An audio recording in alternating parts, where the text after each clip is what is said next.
sort of situation happened with him. And pretty much came out with this shoe called Reform, just based on, I guess, the criminal justice system and how it has affected people like you guys and did y'all a disservice.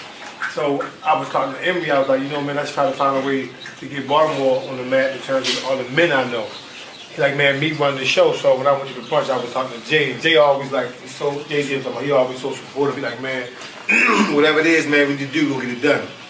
Let's do it. So then I got a call the other day that Prima wanted to have a reform conversation. I couldn't think of no other men or males other than the people in this room who I know not only represent what reform is, but who've been affected by, you know. And I mean, growing up, I was telling, you know, Peanut and Plooch is my big homie, but like, you know, growing up in the streets of Baltimore, specifically White Lock, I mean, drug dealing was prevalent, you know, and I remember hearing stories about Denise Wise in the penitentiary, and then when I knew when Plooch went over there, I'm like, yo, who is Denise Wise? And, you know, I remember asking him, that was back in the late 80s, early 90s, when you could go into the prison and play ball with the guys and all that, right, you know.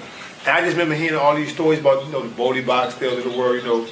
But specifically, you know, Peanut, you know, and I remember when he left the street in 82, I think that's right, it was 82. I remember his entire case, and I just, you know, always kept up with guys. And then Dennis woke me up to speed about your story, you know.